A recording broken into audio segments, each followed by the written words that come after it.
Second ಆಗುತ್ತಲ್ಲ. ಶ್ರೀಗುರುಭ್ಯೋ ನಮಃ. ಹರಿ ಓಂ. ವಾಂಗ್ಮೇನಸ್ಯ ಪ್ರತಿಷ್ಠಿತಾ ಮನೋ ಮೇ ವಾಚಿ ಪ್ರತಿಷ್ಠಿತಂ ಆವಿರಾವಿರ್ಮಹೇತಿ ವೇದಸ್ಯ ಮಹಾನೀಷ್ಟಃ ಶ್ರುತಂ ಮೇ ಮಾ ಪ್ರಹಾಸೀತ್ ಅನೇನಾದೀತೇನ ಅಹೋರಾತ್ರಾನ್ ಸಂವದಾಮಿ ಸತತಂ ವದಿಷ್ಯಾಮಿ ಸತ್ಯಂ ವದಿಷ್ಯಾಮಿ ತನ್ಮಾಮವತು ತದ್ಭಕ್ತಾರಮವತು ಅವತು ಮಾಂ ಅವತು ವಕ್ತಾರಂ ಅವತು ವಕ್ತಾರಂ. ಓಂ ಶಾಂತಿ ಶಾಂತಿ ಶಾಂತಿ. ಓಂ ನಮೋ ಬ್ರಹ್ಮಾದಿಭ್ಯೋ ಬ್ರಹ್ಮವಿದ್ಯಾ ಸಂಪ್ರದಾಯ ಕರ್ತೃಭ್ಯೋ ವಂಶಋಷಿಭ್ಯೋ ನಮೋ ಮಹದ್ಭ್ಯೋ ನಮೋ ಗುರುಭ್ಯಃ. ಸರ್ವೋಪಪ್ಲವರಹಿತ ಪ್ರಜ್ಞಾನಘನ ಪ್ರತ್ಯಗರ್ತೋ ಬ್ರಹ್ಮೈವಾಹಮಸ್ಮಿ ಬ್ರಹ್ಮೈವಾಹಮಸ್ಮಿ.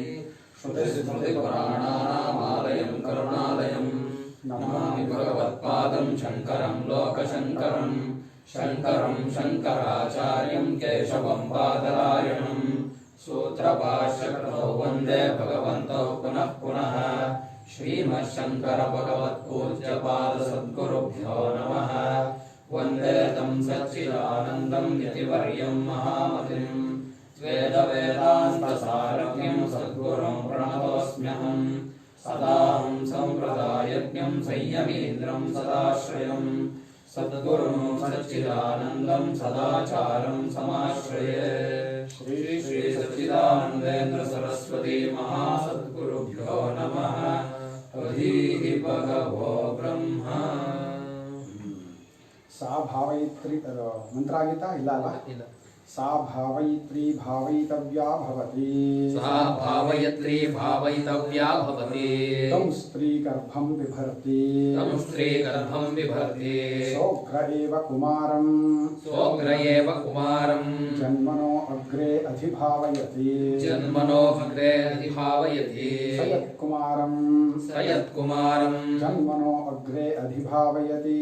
ಜನ್ಮನೋ ಅಗ್ರೆ ಅಧಿಭಾವಯತಿ. ಆತ್ಮಾನಮೇವ ತದ್ಭಾವಯತಿ.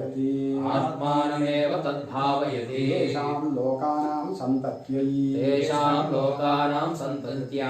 ಏವಂ ಸಂತತ್ಯೈ ಅದು ಬಿಡಿಸಿದಾಗ ಏವಂ ಸಂತತಾ ಹಿ ಇಮೇ ಲೋಕಾಃ. ಏವಂ ಸಂತತಾ ಹಿ ಇಮೇ ಲೋಕಾಃ. ತದಸ್ಯ ದ್ವಿತೀಯಂ ಜನ್ಮ. ತದಸ್ಯ ದ್ವಿತೀಯಂ ಜನ್ಮ. ಸಾ ಭಾವಯಿತ್ರಿ ಭಾವಯಿತ್ರಿ ಭಾವಯಿತ್ಯ ಭಾವಯಿತವ್ಯಾ ಭಾವಯಿತ್ಯವ್ಯಾ ಭವತಿ. ತಂ ಸ್ತ್ರೀ ಗರ್ಭಂ ಬಿಭರ್ತಿ. ಸಹ ಅಗ್ರೆ ಅಗ್ರೆ ಏವ ಕುಮಾರಂ. ಜನ್ಮನಃ ಅಗ್ರೆ ಅಧಿಭಾವಯತಿ.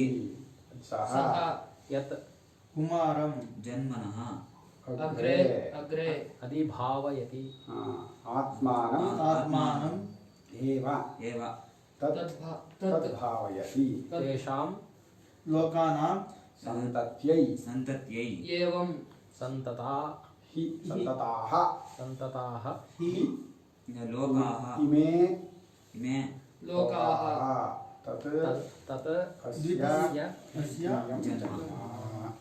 ಹಾಗೆ ಭಾವನೆ ಮಾಡ್ತಾ ಇರ್ತಾಳಲ್ಲ, ಹಿಂದೆ ಹೇಳಿದ್ದು, ಆ ನನ್ನ ಪತಿಯೇ, ಪ್ರತಿಯ ಪ್ರತಿರೂಪವೇ ಇಲ್ಲಿದೆ ಅಂತ ಆ ತಾಯಿ ತನ್ನ ಮಗುವನ್ನು ಅಷ್ಟು ಭಾವನೆಯಿಂದ ತನ್ನ ಅಶನಾದಿಗಳು, ತನ್ನ ಕೆಲಸಗಳು ಯಾವುದು ಕೂಡ ಒಳಗಿರುವ ಅದಕ್ಕೆ ತೊಂದರೆ ಕೊಡಬಾರ್ದು, ಅದು ಚೆನ್ನಾಗಿರಬೇಕು ಅನ್ನೋ ಒಂದು ಭಾವನೆಯನ್ನು ಸಂತತವಾಗಿ ಮಲ್ಕೊಳ್ಳುವಾಗ, ನಿಂತಾಗ, ಕೂತಾಗ, ಊಟ ಮಾಡುವಾಗ ಪ್ರತಿಯೊಂದು ಕ್ಷಣದಲ್ಲಿ ಅದರ ಬಗ್ಗೆ ಭಾವನೆ ಮಾಡ್ತಾ ಇರ್ತಾಳಲ್ಲ. ಹಾಗೆ ಗಂಡನನ್ನು ಆ ರೀತಿ ಭಾವನೆ ಮಾಡ್ತಾ ಇರೋದ್ರಿಂದ ಹಾಗೆ ಮಾಡ್ತಾ ಇರೋದ್ರಿಂದ ಅವಳನ್ನು ಗಂಡನು ಅಷ್ಟೇ ಭಾವನೆ ಮಾಡಬೇಕು. ಭಾವೈತೆ ಅವಳನ್ನು ಅಷ್ಟು ಚೆನ್ನಾಗಿ ನೋಡ್ಕೋಬೇಕು ಅವನು ಗಂಡ. ಅವಳನ್ನು ತನ್ನನ್ನು ಹೊತ್ಕೊಂಡಿದ್ದಾಳೆ, ಅವಳು ತನ್ನ ಪ್ರತಿರೂಪವನ್ನು ಇಟ್ಕೊಂಡಿದ್ದಾಳೆ, ಕಾಪಾಡ್ತಾ ಇದ್ದಾಳೆ ಅಂತ ಹೇಳಿ ಅವಳ ಬಗ್ಗೆ ಅಷ್ಟೊಂದು ಪ್ರೇಮವನ್ನು, ಅವಳನ್ನು ಚೆನ್ನಾಗಿ ಆದರಣೆಯಿಂದ ನೋಡ್ಕೋಬೇಕು.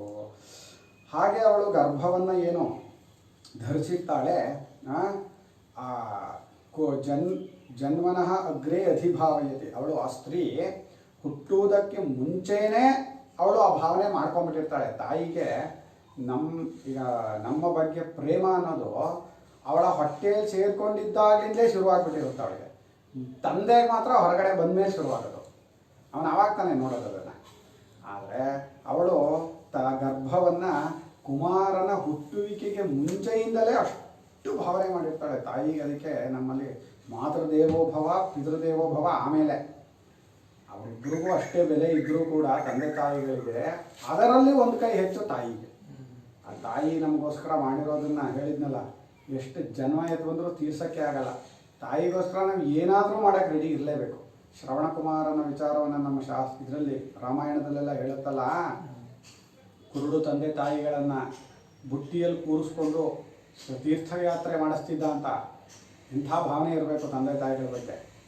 ಆ ಭಾವನೆಗಳನ್ನು ನಾವು ಇಟ್ಕೋಬೇಕು. ನಮ್ಮ ಶಾಸ್ತ್ರದಲ್ಲಿ ಅತ್ಯಂತ ಪ್ರಧಾನವಾದದ್ದು ಮಾತೃದೇವೋಭವ, ಪಿತೃದೇವೋಭವ, ಆಚಾರ್ಯ ದೇವೋಭವ, ಅತಿಥಿ ದೇವೋಭವ ಅಂತ. ಈ ನಾಲ್ಕನ್ನು ಮನುಷ್ಯ ಎಲ್ಲರೂ ಮಾಡ್ಕೋಬೇಕು. ತಂದೆ ತಾಯಿಗಳ ಬಗ್ಗೆ, ಗುರುಗಳ ಬಗ್ಗೆ, ಮತ್ತು ಮನೆಗೆ ಬಂದಂಥ ಅತಿಥಿಗಳ ಬಗ್ಗೆ ದೇವತಾ ಭಾವನೆಯನ್ನು ಇಟ್ಕೊಂಡ ಪಕ್ಷದಲ್ಲಿ ಬೇರೆ ಏನು ಮಾಡೋಕ್ಕಾಗುತ್ತೋ ಮಾಡೋಕ್ಕಾಗಲ್ವೋ ನಮಗೆ. ನಮ್ಮ ಪರಿಸರದಲ್ಲಿ ನಮ್ಮ ಹಿಂದಿನ ಜನ್ಮದ ಕರ್ಮದ ಹೊಡೆತದಿಂದ ನಾವು ಎಲ್ಲೆಲ್ಲಿರ್ತೀವೋ, ಏನೇನು ಕರ್ಮಗಳಲ್ಲಿ ತೊಡಗಿರ್ತೀವೋ, ಕೆಲವು ಸಲ ಊಟದ ಬಗ್ಗೆ ಯೋಚನೆ ಮಾಡ್ಕೊಂಡು ಕೆಲವು ಕೆಲಸ ಮಾಡಬೇಕಾಗತ್ತೆ. ಅಂತಹ ಪರಿಸ್ಥಿತಿಗಳಲ್ಲಿ ಇದ್ದರೂ ಕೂಡ ನಾವು ತಂದೆ ತಾಯಿಗಳನ್ನು, ಗುರುಗಳನ್ನು, ಅತಿಥಿಯನ್ನು ದೇವರಂತೆ ನೋಡೋದಕ್ಕೆ ಯಾವ ಕಷ್ಟನೂ ಆಗಲ್ಲ. ಆ ಪ್ರೇಮದಿಂದ ಅವರನ್ನು ನೋಡ್ಕೋಬೇಕು. ಇನ್ನು ಅವನು ತಂದೆ, ಈಗ ತಾಯಿ ಹುಟ್ಟುವುದಕ್ಕಿಂತ ಮುಂಚೆಯಿಂದಲೇ ಆ ಭಾವನೆ ಮಾಡ್ಕೊಂಡಿರ್ತಾಳೆ. ತಂದೆಯೋ ಅವನು ಕೂಡ ಜನ್ಮದ ಶುರುವಿನಿಂದಲೇ, ಮಗು ಹುಟ್ಟಿದಾಗಲಿಂದಲೇ ಅವನಿಗೆ ಪ್ರೇಮ ಶುರುವಾಗುತ್ತೆ. ಅವನು ಅದನ್ನು ಅಧಿಭಾವಯತಿ ಅಂದರೆ ಅಲ್ಲಿ ಶಾಸ್ತ್ರೋಕ್ತ ಕರ್ಮಗಳನ್ನು ಸೇರಿಸ್ಕೊಂಡಿದ್ದಾರೆ ಇದರಲ್ಲಿ. ಅಂದರೆ ಜಾತಕರ್ಮ ಅಂತ ಒಂದು ಇದು ಕ್ರಿಯೆ. ಇನ್ನು ನಾಳಚ್ಛೇದದ ಮೊದಲೇನೆ ಈ ನಾಭಿಯ ನಾಳ ಇರುತ್ತಲ್ಲ, ಆ ನಾಳಚ್ಛೇದಕ್ಕಿಂತ ಮುಂಚೆನೇ ಒಂದು ಕರ್ಮ ಮಾಡಬೇಕು. ಇನ್ನೂ ಒಂದು ನಾಳ ಇದೆ, ಮಗು ಹೊರಗಡೆ ಬಂದಿದೆ, ಆಗ ಅದರ ಈ ಬಲಭುಜವನ್ನು ಮುಟ್ಕೊಂಡು ಒಂದು ಮಂತ್ರವನ್ನು ಹೇಳಿ ಅದರ ಕಿವಿಯಲ್ಲಿ ಒಂದು ಮಂತ್ರವನ್ನು ಹೇಳುವಂಥ ಇದಿದೆ. ಜಾತಕರ್ಮ ಅಂತ, ಹುಟ್ಟಿದ ತಕ್ಷಣ ಮಾಡುವಂತಹ ಕರ್ಮ. ಅಲ್ಲೊಂದು ಸಣ್ಣದಾಗಿ ಪ್ರೋಕ್ಷಣೆ ಮಾಡೋದು ನೀರಿನಿಂದ, ಆಮೇಲೆ ಒಂದು ಕರ್ಮ ಮಾಡೋದು, ಅದನ್ನೆಲ್ಲ ಸೇರಿಸ್ಕೊಂಡಿದ್ದಾರೆ. ಆ ಅಧಿಭಾವಯತಿ, ಹುಟ್ಟುವುದಕ್ಕಿಂತ ಹುಟ್ಟಿದ ಕ್ಷಣದಿಂದ ಅಂತ. ಅಲ್ಲಿ ತಾಯಿ ಹುಟ್ಟುವುದಕ್ಕೆ ಮುಂಚೆಯಿಂದಲೇ ಅಷ್ಟು ಭಾವನೆ ಮಾಡಿರ್ತಾಳೆ.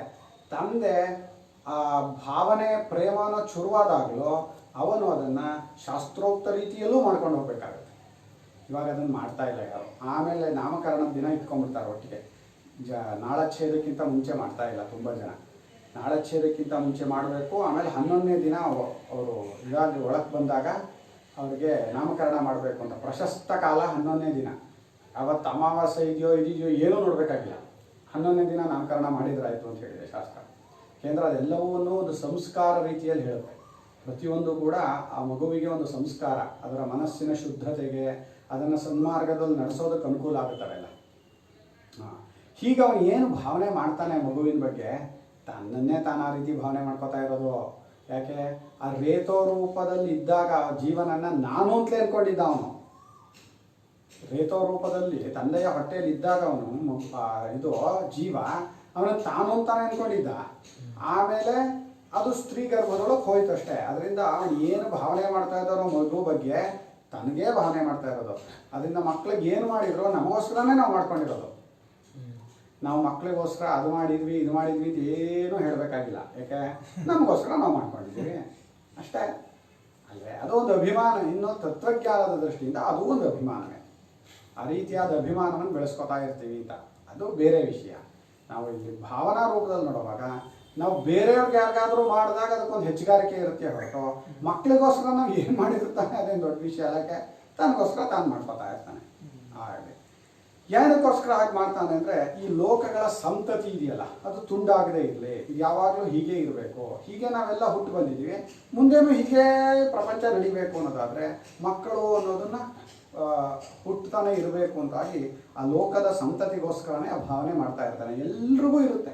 ಪ್ರತಿಯೊಬ್ಬರ ಮನೆಯಲ್ಲೂ ನಮ್ಮ ಮಕ್ಕಳಿಗೆ ಮದುವೆ ಆಗಲಿಲ್ಲ, ನಮ್ಮ ವಂಶ ಮುಂದುವರಿಲಿಲ್ಲ ಅಂತ. ಸಹಜವಾಗಿ ನೋಡಿದರೆ ಈಗ ಹಳೆಯವರಿಗೆ, ವಯಸ್ಸಾದವ್ರಿಗೆ ಅಯ್ಯೋ ನಾನು ಸತ್ತೋಗ್ತೀನಿ ನನಗೇನಾಗಬೇಕು ವಂಶ ಅಂತ ಹಾಗೆ ಅನ್ನಲ್ಲ. ಅವರು ಬೆಳಿಬೇಕು ಉಳಿಬೇಕು ಅಂತ ಮನುಷ್ಯನಿಗೆ ಸಹಜವಾಗಿ ಇದು ಸಂತತವಾಗಿ ನಡೀತಾ ಇರಬೇಕು ಅನ್ನೋ ಚಿಂತನೆ ಇದ್ದೇ ಇದೆ ಅದು ಅಂತ. ಏವಂ ಸಂತತಾಹಿ ಇಮೇ ಲೋಕ. ಹೀಗೆ ಅಲ್ವೇ ಈ ಲೋಕಗಳೆಲ್ಲ ಸಂತತವಾಗಿರೋದು. ಕಂಟಿನ್ಯೂಸ್ ಆಗಿ ನಡ್ಕೊಂಡು ಬರ್ತಾ ಇರೋದು ಆ ಭಾವನೆ ಇದೆಯಲ್ಲ, ಸಂತತವಾಗಿ ನಡಿಬೇಕು, ವಂಶ ಮುಂದುವರಿಬೇಕು, ಮಕ್ಕಳು ಚೆನ್ನಾಗಿರ್ಬೇಕು, ಮೊಮ್ಮಕ್ಕಳು ಚೆನ್ನಾಗಿರ್ಬೇಕು ಅನ್ನೋ ಭಾವನೆ ಅನ್ನೋದು ಸಂತತವಾಗಿ ನಡ್ಕೊಂಡು ಬಂದಿದೆ. ಎಲ್ಲಿಂದ ಹಿರಣ್ಯ ಗರ್ಭನಿಂದ ಹಿಡಿದು ಈಗಲೂ ಕೂಡ ಅದೊಂದೇ ವಿಷಯದಲ್ಲಿ ಮಧ್ಯದಲ್ಲಿ ಎಲ್ಲೂ ತಪ್ಪಿಲ್ಲ. ಈ ವಿದ್ಯಾಭ್ಯಾಸ ಅನ್ನೋದು ಹಿರಣ್ಯ ಗರ್ಭನಿಂದ ಶುರುವಾಯಿತು. ಆಮೇಲೆ ವಿದ್ಯಾಭ್ಯಾಸದಲ್ಲಿ ಮಧ್ಯದಲ್ಲಿ ನಮ್ಮ ದೇಶದಲ್ಲಂತೂ ಮುಸಲ್ಮಾನರ ಹೊಡೆತದಿಂದ, ಕ್ರಿಶ್ಚಿಯನ್ರ ಹೊಡೆತದಿಂದ, ನಮಗೆ ಬ್ರಿಟಿಷರ ಹೊಡೆತದಿಂದ ನಮ್ಮ ಗುರುಕುಲಗಳೆಲ್ಲ ನಾಶ ಆಯಿತು, ವಿದ್ಯಾಭ್ಯಾಸ ಪದ್ಧತಿ ಹಾಳಾಯಿತು, ಎಲ್ಲ ರೀತಿಯ ವಿದ್ಯಾಭ್ಯಾಸ ಹೋಯಿತು ನಮ್ಮ ದೇಶದಲ್ಲಿ. ಈಗ ಒಳ್ಳೊಳ್ಳೆ ದೇವಸ್ಥಾನಗಳನ್ನು ಕಟ್ಟಿದ್ದಾರೆ, ಬೇರೆ ಬೇರೆ ರೀತಿ ಇದೆಲ್ಲ ಇತ್ತು. ಅಂದರೆ ಈಗ ಮಹಾಭಾರತದ ಯುದ್ಧದ ಶಸ್ತ್ರಾಸ್ತ್ರ ವಿದ್ಯೆಗಳನ್ನೆಲ್ಲ ನೋಡಿದರೆ ಎಲ್ಲ ರೀತಿಯ ವಿದ್ಯಾಭ್ಯಾಸವೂ ನಮ್ಮ ದೇಶದಲ್ಲಿ ಇತ್ತು. ಅದು ಮಧ್ಯದಲ್ಲಿ ಈ ರೀತಿ ಮುಸಲ್ಮಾನರು ಕ್ರಿಶ್ಚಿಯನ್ರ 1000 ವರ್ಷದ ಹೊಡೆತದಿಂದ ನಮ್ಮ ದೇಶಕ್ಕೆ ಎಲ್ಲ ಹೋಗಿ ಅದು ಮಾತ್ರ ಕಟ್ಟಾಯಿತು. ಈ ಒಂದು ಇದೆಯಲ್ಲ, ಮಕ್ಕಳು ಮಕ್ಕಳು ಮಕ್ಕಳು ಮಕ್ಕಳು ಮುಂದುವರೆಯೋದು, ಅದೊಂದು ಮಾತ್ರ ಏನು ತಪ್ಪಿಲ್ಲ. ಅಲ್ಲಿಂದ ಇಲ್ಲಿವರೆಗೂ ನಡ್ಕೊಂಡು ಬರ್ತಾ ಇದೆ. ಮುಂದಕ್ಕೂ ಹೀಗೆ ನಡ್ಕೊಂಡು ಹೋಗ್ಬೇಕಿದು. ಈ ಪ್ರಪಂಚದ ಸ್ಥಿತಿ ಅಂದರೆ ಹೀಗೇನೆ. ಇದು ಇನ್ನೊಂದು ಕಡೆಯಿಂದ ಈ ಚಿಂತನೆ ಮೊದಲು ಶುರುವಾಗಿದ್ದು ಹಿರಣ್ಯ ಗರ್ಭನಿಗೆ ತಾನೆ, ನಾನು ಮಕ್ಕಳನ್ನು ಹುಟ್ಟಿಸ್ಬೇಕು ಅಂತ. ಆ ಹಿರಣ್ಯ ಗರ್ಭನ ಸಂಕಲ್ಪವೇ ಈಗಲೂ ನಡೀತಾ ಇದೆ. ಈಗ ನಾವೇನೋ ಮಾಡ್ತಾ ಇದ್ದೀವಿ ಅಂದ್ಕೊಂಡ್ರೆ ನಮ್ಮ ತಪ್ಪು ತಿಳುವಳಿಕೆನೇ ಹೊರತು ಆ ಹಿರಣ್ಯ ಗರ್ಭನ ಸಂತತಿ ಅನ್ನೋದು ಈಗಲೂ ನಡೀತಾನೇ ಇದೆ. ಅದೇ ನಡೀತಾ ಇರೋದು. ಅದು ಇವನ 2ನೆಯ ಜನ್ಮ ಅಂದರು. ಯಾವುದೋ ತಾಯಿಯ ಗರ್ಭದಿಂದ ಹೊರಗಡೆ ಬರ್ತಾನಲ್ಲ, ತಾಯಿಯ ಗರ್ಭದ ಒಳಕ್ಕೆ ಸೇರ್ಕೊಳ್ಳೋದು 1ನೇ ಜನ್ಮ. ಅಲ್ಲಿ ಅವಸ್ಥಾ ಶುರುವಾಯಿತು. ಇನ್ನು 2ನೆಯ ಜನ್ಮ ಇದು. ಒಂದೊಂದು ಸ್ಟೇಜಲ್ಲೂ ಅವನ ಜೀವನ ಬೇರೆ ಬೇರೆ ಬೇರೆ ಬೇರೆ ರೀತಿ ಆಗ್ತಾ ಹೋಗುತ್ತೆ. ಸಾ ಭಾವಯಿತ್ರಿ ವರ್ಧಯಿತ್ರಿ ಭರ್ತುಃ ಆತ್ಮನಃ ಗರ್ಭಭೂತಸ್ಯ ಭಾವಯಿತವ್ಯಾ ವರ್ಧಯಿತವ್ಯಾ ಚ ಭರ್ತ್ರಾ ಭವತಿ. ಅವಳು ಭಾವಯಿತ್ರಿ, ಅವಳು ಭಾವನೆ ಮಾಡ್ತಾ ಇದ್ದಾಳಲ್ಲ, ಭಾವನೆ ಮಾಡ್ತಾ ಮಾಡ್ತಾ ಮಾಡ್ತಾ ವರ್ಧಿಸುವವಳು ಆಗಿದ್ದಾಳೆ. ಮಗುವಿನ ಬಗ್ಗೆ ಸುಮ್ಮನೆ ನನ್ನ ಮಗು ಚೆನ್ನಾಗಿರ್ಬೇಕು ಚೆನ್ನಾಗಿರ್ಬೇಕು ಅಂತ ಅಷ್ಟೇ ಭಾವನೆ ಮಾಡ್ಕೊಂಡು ಕೂತ್ಕೊಳ್ಳಲ್ಲ. ಆ ಭಾವನೆ ಹೇಗಿರುತ್ತೆ ಅಂದರೆ, ಆ ಕ್ರಿಯೆ, ಆ ಮಗುಗೆ ಬೇಕಾದಂಥ ಆಹಾರಾದಿಗಳು, ಆ ಮಗುವಿನ ಆಟಪಾಠಗಳು, ಆ ಮಗುವಿಗೆ ಬೇಕಾದಂತಹ ವಿದ್ಯಾಭ್ಯಾಸ ಎಲ್ಲವನ್ನೂ ಸೇರಿಸಿರ್ತಾಳ್ತಾನೆ. ಒಂದು ಮಗು ಹೊಟ್ಟೆಯೊಳಗೆ ಬಂದ ತಕ್ಷಣ ಆ ತಾಯಿ ಆ ಮಗು ಏನಾಗಬೇಕು ಅಂತ ಯೋಚನೆ ಮಾಡ್ತಾ ಇರ್ತಾಳೆ. ನನ್ನ ಮಗು ಏನಾಗಬೇಕು, ಅವನು ಎಂಥ ಮೇಲ್ಮಟ್ಟಕ್ಕೆ ಹೋಗಬೇಕು, ಇಡೀ ಪ್ರಪಂಚಕ್ಕೆ ಒಂದು ಮಾದರಿ ಆಗಬೇಕು ಅನ್ನೋದು ಸಹಜವಾಗಿ ಬರ್ತಾ ಇರೋಂಥ ಚಿಂತನೆ ಅವಳಿಗೆ. ಅದರಿಂದ ಆ ಭಾವನೆಯೇ ಅದು ವರ್ಧಿಸೋದು ಆಗಿದೆ, ಅದನ್ನು ಬೆಳೆಸೋದು ಆಗಿದೆ. ಅದಕ್ಕೆ ಹೊಟ್ಟೆಯಲ್ಲಿರುವಾಗ ಒಳ್ಳೊಳ್ಳೆ ಭಾವನೆ ಮಾಡಿ ಅಂತಾರೆ.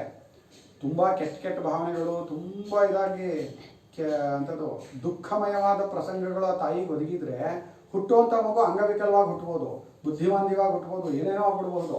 ಹಾಗಾಗಬಾರ್ದು. ಅವಳಿಗೇನು ಭಾವನೆ, ಅವಳ ಚಿಂತನೆ, ಅವಳ ಆಶನ ಊಟಾದಿಗಳು ಸೇರುತ್ತೆ. ಆ ಊಟದ ಮೂಲಕ ಚಿಂತನೆಯೂ ಹೋಗ್ತಾ ಇರುತ್ತೆ. ಯಾಕೆ, ಅಮ್ಮನ ಆಹಾರವೇ ಮಗುವಿಗೂ ಆಹಾರ. ಹಾಗಾಗಿ ಆ ಮಗು ಅಮ್ಮನ ಚಿಂತನೆಗೆ ತಕ್ಕಂತೆ ಬೆಳೆಯೋಕ್ಕೆ ಶುರುವಾಗುತ್ತೆ.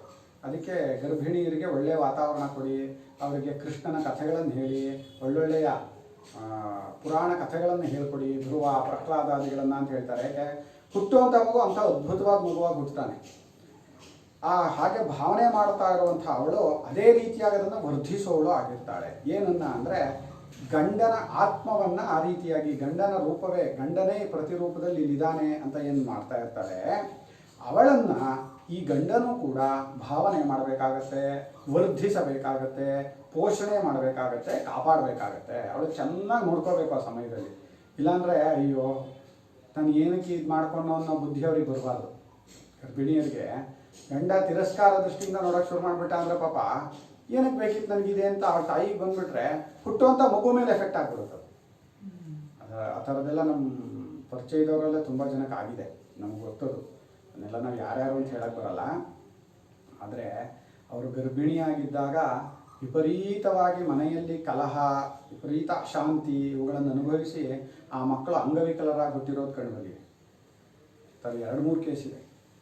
ನಹಿ ಉಪಕಾರ ಪ್ರತ್ಯುಪಕಾರಮಂತರೇಣ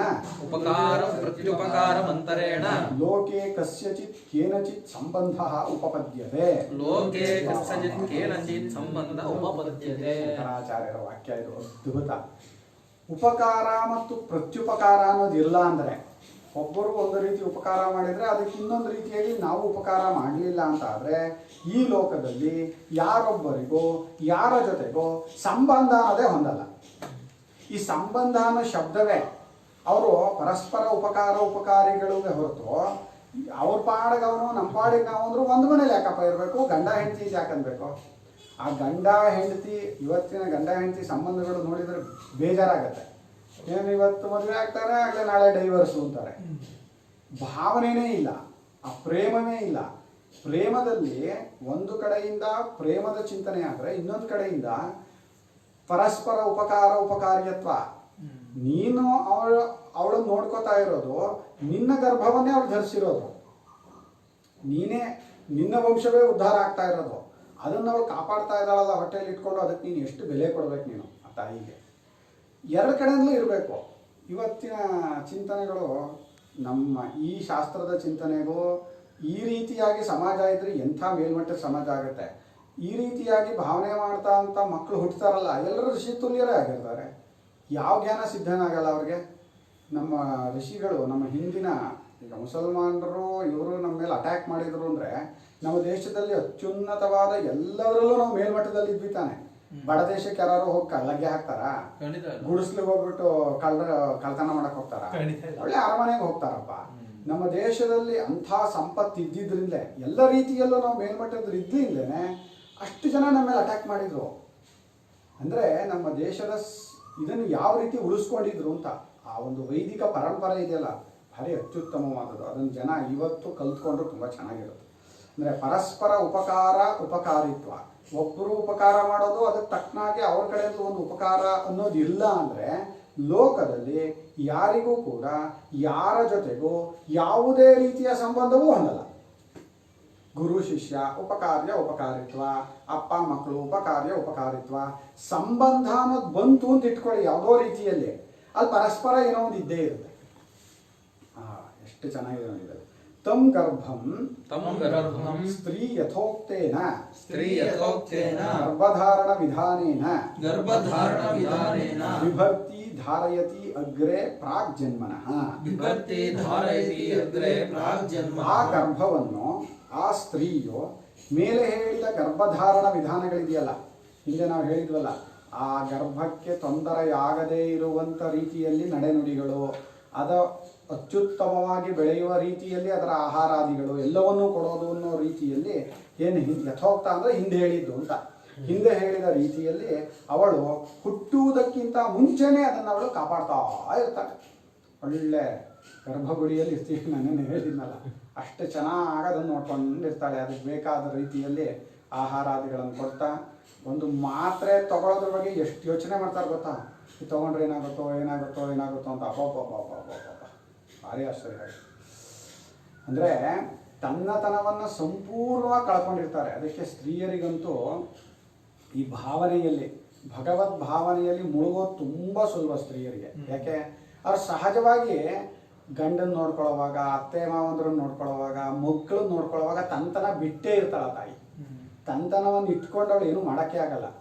ಒಂದು ಮದುವೆ ಆಯಿತು ಒಂದು ಹೆಂಗಸು ಅಂದರೆ ಅವಳಿಗೆ ಸಹಜವಾಗಿ ತಂತನ ಬಿಟ್ಕೊಂಡು ಹೋಗುತ್ತೆ. ಒಂದು ಅಡುಗೆ ಮಾಡೋವಾಗ ಅವ್ರಿಗೆ ಇಷ್ಟ ಆಗುತ್ತೋ ಇಷ್ಟ ಆಗಲ್ವಾ, ಮಕ್ಳಿಗೆ ಆಗುತ್ತಾ ಆಗಲ್ವಾ, ಅತ್ತೆ ಮಾವಂದ್ರಿಗೆ ಹೇಗಾಗುತ್ತೆ, ಹೀಗೆ ಯೋಚನೆ ಮಾಡ್ತಾನೆ ಮಾಡ್ತಾ ಇರ್ತಾಳೆ. ತಾನು ಅನ್ನೋದು ಏನೂ ಇಲ್ಲ. ತನ್ನ ಆಹಾರ ಎಷ್ಟೋ ದಿನ ಅವಳಿಗೆ ಇಷ್ಟೇ ಉಳ್ಕೊಂಡಿರುತ್ತೆ ಆಹಾರ, ಅಯ್ಯೋ ಪರವಾಗಿಲ್ಲ ಸಾಕು ಅಂತಾರೆ. ಅವಳಿಗೆ ಇನ್ನೊಬ್ಬರು ತಿಂದರೆ ಅವಳಿಗೆ ಸಂತೋಷ ಜಾಸ್ತಿ.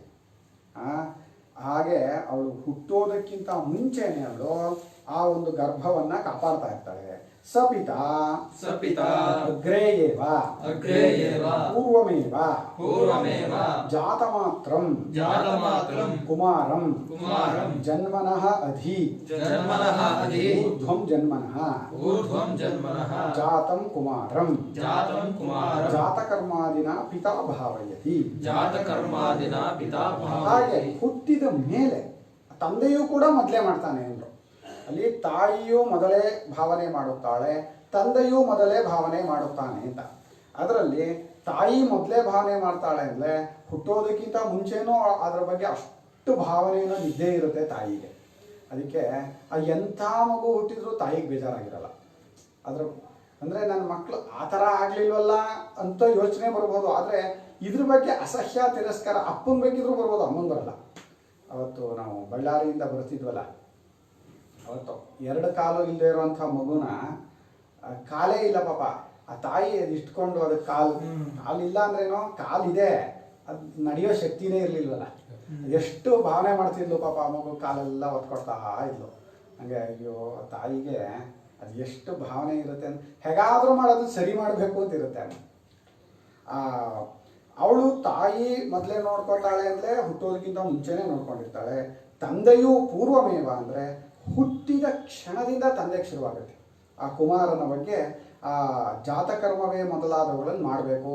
ತಂದೆ ಯೋಚನೆ ಮಾಡೋದೇನೆ, ಈಗ ಹುಟ್ಟಿದ್ದಾನೆ, ನನ್ನ ಮಗನ ಒಳ್ಳೆ ವಿದ್ಯಾಭ್ಯಾಸ ಆಗಬೇಕು, ಅವನು ಸಮಾಜದಲ್ಲಿ ಒಳ್ಳೆ ಹೆಸರು ತಗೋಬೇಕು, ಅವನು ಒಳ್ಳೆ ದುಡ್ಡು ಸಂಪಾದನೆ ಮಾಡಬೇಕು, ತನ್ನ ಕಾಲ ಮೇಲೆ ತಾನು ನಿಂತ್ಕೊ, ಹೀಗೆ ಶುರುವಾಗ್ಬಿಟ್ಟಿರುತ್ತೆ ಅವನಿಗೆ. ಅವನು ಕೂಡ ಅಲ್ಲಿಂದಲೇ ಶುರು ಮಾಡಿರ್ತಾನೆ ಅದನ್ನು. ಹಾಗೆ ಅದಕ್ಕೆ ತಂದೆ ಬಗ್ಗೆ ತುಂಬ ಪ್ರೇಮ ಇಟ್ಕೋಬೇಕು. ಬೈಯೋದಲ್ಲ ಅಪ್ಪನ. ಏನೋ ನಮಗೋಸ್ಕರ ಅವ್ರು ಎಷ್ಟು ಮಾಡಿರ್ತಾರೆ ವಿನಯ, ನಾವು ಅವ್ರು ಒಂದು ಮಾತು ಹೇಳೋ ಹಾಗಿಲ್ಲ ಅವ್ರ ಬಗ್ಗೆ. ನಾವು ಆ ಮಾತು ಹೇಳಿದ್ರಿ ಅಂದ್ರೆ ನಮ್ಮದೇ ತಪ್ಪಾಗುತ್ತೆ. ಅವರು ಯಾವುದೋ ಕೆಲವು ಸಂದರ್ಭದಲ್ಲಿ ಅವ್ರದ್ದೇನೋ ಆಗಿರಬಹುದು, ಅದನ್ನು ಹೇಳೋವಾಗಲೂ ಒಂದು ವಿನಯದಿಂದ ಹೇಳಬೇಕೇ ಹೊರತು ದಬಾವಣೆ ಮಾಡೋದಲ್ಲ. ಯಾರಾದರೂ ನಮ್ಮ ಮೇಲೆ ಪ್ರೀತಿ ತೋರಿಸ್ತಾ ಇದ್ದಾರೆ ಅಂದರೆ ನಾವು ಅವ್ರ ಮೇಲೆ ದಬ್ಬಾಳಿಕೆ ಮಾಡೋಕ್ಕೆ ಹೋಗಬಾರ್ದು. ಪ್ರೇಮವನ್ನು ಪ್ರೇಮದಿಂದಲೇ ಹತ್ತಿರ ಮಾಡ್ಕೋಬೇಕೇ ಹೊರತು ಪ್ರೇಮ ತೋರಿಸೋರನ್ನು ದಬ್ಬಾಳಿಕೆಯಿಂದ ಮಾಡೋಕ್ಕೆ ಹೋದರೆ ಬಿಟ್ಟು ಹೋಗುತ್ತೆ ಅಷ್ಟೇ ಸಂಬಂಧ. ನೋಡಿ, ಪರಸ್ಪರ ಉಪಕಾರಿತ್ವ ಇಲ್ಲ ಅಂದರೆ ಯಾರಿಗೂ ಯಾವ ಸಂಬಂಧನೂ ಇರಲ್ಲ, ಬಿಟ್ಟು ಹೋಗುತ್ತೆ. ಹಾಗಾಗಬಾರ್ದು. ಆ ತಂದೆಯು ಅವನನ್ನು ಜಾತಕರ್ಮವೇ ಮೊದಲಾದ ರೂಪದಿಂದ ಕರ್ಮದಿಂದ ಸಂಸ್ಕಾರ ಕರ್ಮಗಳು ಅಂತೀವಿ. 16 ಸಂಸ್ಕಾರಗಳು ಅಂತ. 16 ಸಂಸ್ಕಾರಗಳಲ್ಲಿ ಮೊದಲು ಗರ್ಭದಲ್ಲಿ ಇರೋವಾಗಲೇ ಪುಗುಂಸವನ ಅಂತ ಒಂದು ಮಾಡ್ತಾರೆ, ಸೀಮಂತೋನ್ನಯನ ಅಂತ ಮಾಡ್ತಾರೆ. ಆಮೇಲೆ ಹುಟ್ಟಿದ ತಕ್ಷಣ ಜಾತಕರ್ಮ ಅಂತ ಮಾಡ್ತಾರೆ. ಜಾತಕರ್ಮವಾದ ಮೇಲೆ ಅಲ್ಲಿ ಇದು ಎಂಥದ್ದು ನಾಮಕರಣ ಮಾಡ್ತಾರೆ. ಹೀಗೆ 16 ಸಂಸ್ಕಾರಗಳನ್ನು ಹೇಳುತ್ತೆ. ಒಂದು ಮಗು ಒಂದು ಅತ್ಯುತ್ತಮವಾದ ನಾಗರಿಕನಾಗಬೇಕು. ಮಗು ನಾವು ಹುಟ್ಟಿಸಿರೋದೇ, ಆದರೆ ಅದು ಸಮಾಜಕ್ಕೆ ಸೇರಿರೋದು. ಸಮಾಜದ ಯಾರಿಗೂ ತೊಂದರೆ ಕೊಡದೆ ಸಮಾಜದಲ್ಲಿ ಅತ್ಯುನ್ನತ ವ್ಯಕ್ತಿ ಆಗಬೇಕು ಅಂದರೆ ಅದಕ್ಕೆ ಎಲ್ಲ ರೀತಿಯ ಸಂಸ್ಕಾರವನ್ನು ಒದಗಿಸ್ಬೇಕಾಗುತ್ತೆ ನಾವು. ನಾಳೆ ಇಲ್ಲ ಅಂದರೆ ಸಮಾಜ ಅದನ್ನು ಹೊಡೆದು ಬಿಸಾಕತ್ತೆ. ಇವತ್ತು ಎಲ್ಲ ಮಕ್ಕಳು ಪಾಪ ಅವರು ಅಷ್ಟು ಕಷ್ಟಪಟ್ಟೆ ಬೆಳೆಸಿರ್ತಾರೆ.